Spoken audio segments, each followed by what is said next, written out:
મારી જિંદગીનું પહેલું નાટક આજથી લગભગ 39 વર્ષ પહેલાં સ્નેહરંગ કાંતિ મળિયા દિગ્દર્શિત ઉપેન્દ્ર ત્રિવેદી પ્રોડક્શન્સનું કૌસ્તુભ ત્રિવેદી પ્રસ્તુત સ્નેહરંગ. આવું એક અનાઉન્સમેન્ટ થતું. એ 39 વર્ષ એટલે કે લગભગ 4-4.5 દાયકાથી ગુજરાતી પ્રેક્ષકો સુધી કંઈક કેટલાય નવા વિષયો નાટક રૂપે લાવી અને ભજવવા માટે જે નામ જવાબદાર હતું એ કૌસ્તુભ ત્રિવેદી આજે આપણી વચ્ચે નથી રહ્યા.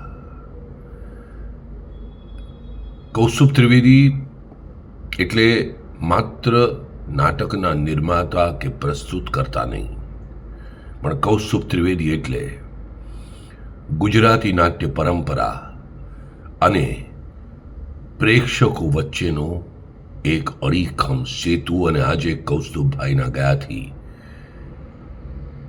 એ અડીખમ સેતુ ધરાશાયી થયો છે. આજ પછી મુંબઈના ગુજરાતી છાપાઓમાં બુધવારે અને રવિવારે છપાતી નાટકની પહેલી એડવર્ટાઇઝમેન્ટમાં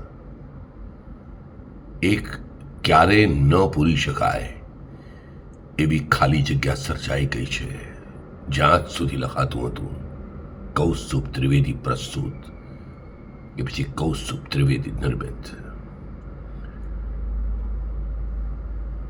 આજે કૌસ્તુભભાઈના અંતિમ સંસ્કાર થયા.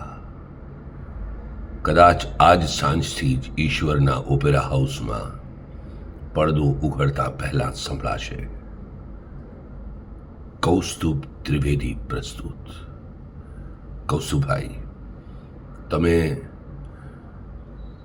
અમારા સૌ રંગકર્મીઓના દરેકે દરેક ગુજરાતી પ્રેક્ષકોના હૃદયમાં હંમેશને માટે ધબકતા રહેશો. વી મિસ યુ.